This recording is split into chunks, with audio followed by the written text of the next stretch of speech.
News आ रही है। कर्नाटक चुनाव से जुड़ी बीजेपी ने 189 उम्मीदवारों की पहली लिस्ट जारी कर दी है। इनमें सबसे ज्यादा 32 टिकट ओबीसी समुदाय के उम्मीदवारों को मिली हैं। इनके अलावा बीजेपी की इस लिस्ट में एससी समुदाय के 30 और एसटी समुदाय के 16 प्रत्याशी हैं। पहली लिस्ट में 189 में 52 नए चेहरे हैं जिन पर बीजेपी ने दांव खेला है। यतेंद्र शर्मा हमारे साथ जुड़ रहे हैं। यतेंद्र, सबसे बड़ी खास बात क्या है इस लिस्ट में? देखिए, खास बात यह है कि इसमें पिछड़े चेहरों को ज्यादा मौका दिया गया और पहली जो 189 लोगों की लिस्ट बीजेपी जारी कर रही है येडियुरप्पा और मुंबई के लिहाज से अगर देखा जाए तो देखिए, येदियुरप्पा और मुंबई के लिहाज से देखें तो येदियुरप्पा के बेटे को इस बार मौका दिया क्योंकि काफी कश्मकश का दौर चला है। केंद्रीय चुनाव समिति की मीटिंग होने के बाद भी 2 दिन लग गए बीजेपी को ये लिस्ट जारी करने में।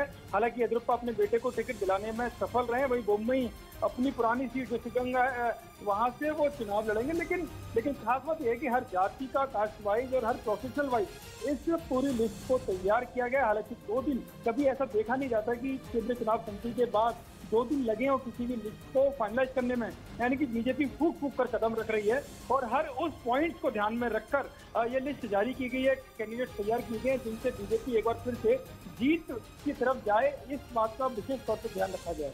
शुक्रिया यतेंद्र आपका। उधर अमेरिका के केंटकी राज्य में एक बैंक में हुई गोलीबारी में 5 लोगों की मौत हो गई जबकि 8 लोग घायल हो गए, जिन्हें अस्पताल में भर्ती करवाया गया। केंटकी राज्य में सुबह सुबह हुई गोलीबारी से लोग दहशत में आ गए। हालांकि पुलिस ने मुठभेड़ के दौरान हमलावर को भी मार गिराया, जिसके बाद लोगों ने राहत की सांस ली।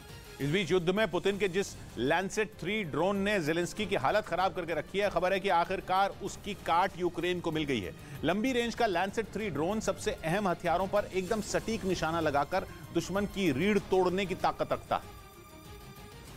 और रूस के मीडिया में तो यह दावा तक हो रहा है कि यूक्रेन में नेटो की जितनी तोपें तैनात हैं उनमें 45% अकेले लैंसेट ड्रोन ने अपने दम पर बर्बाद की हैं। इनमें अमेरिका की M777 हॉवित्जर भी शामिल है। जंग में रूस को ईरान से मिले शाहिद ड्रोन के चर्चे तो खूब हुए हैं, लेकिन लैंसेट 3 ड्रोन उससे भी ताकतवर है। वो शाहिद ड्रोन से साइज में छोटा है, लेकिन उसका निशाना बेहतर है। शाहिद ड्रोन तो बस यूक्रेन की पावर ग्रिड को निशाना बना रहे हैं, लेकिन दावा है कि Lancet 3 drone S-300 air defence system से लेकर टैंक, तोप, ट्रक और रेडार सिस्टम तक ढेर कर सकता है। और ऊपर से लैंसेट 3 ड्रोन ऐसी खास एंटी लेजर तकनीक से लैस है जिसकी वजह से एंटी ड्रोन सिस्टम उसका बाल भी बांका नहीं कर पाते। इसी वजह से पुतिन के लैंसेट ड्रोन को इंटरसेप्ट करना लगभग नामुमकिन है।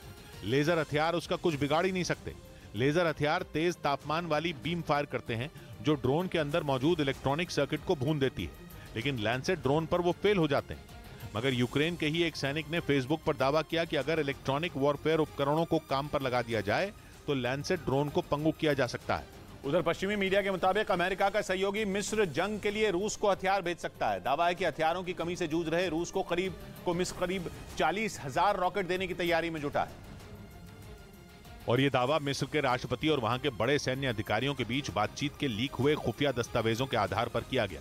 पश्चिमी मीडिया के मुताबिक मिस्र के राष्ट्रपति अब्देल फतेह अल सीसी ने रूस को दिए जाने वाले हथियारों को खुफिया तरीके से बनाने और उनकी सप्लाई करने के निर्देश दिए हैं, क्योंकि उन्हें डर है कि पश्चिमी देशों को इसकी भनक लगी तो मिस्र और अमेरिका के बीच रिश्ते खराब हो सकते हैं। ऐसा इसलिए क्योंकि पूर्वोत्तर अफ्रीका और मिडिल ईस्ट को जोड़ने वाला मिस्र अमेरिका के सबसे करीबी सहयोगियों में एक है और जरूरत के समय अमेरिका से उसे कई बार मदद भी मिली है, इसलिए वो उसे नाराज नहीं करना चाहता। लेकिन न्यूज एजेंसी रॉयटर्स के मुताबिक मिस्र में खाने पीने वाली चीजों की कीमतें बढ़ने की वजह से रूसी गेहूं पर उसकी निर्भरता बढ़ गई है। दावा है कि इसीलिए मिस्र रूस को हथियार देने के लिए राजी हो गया।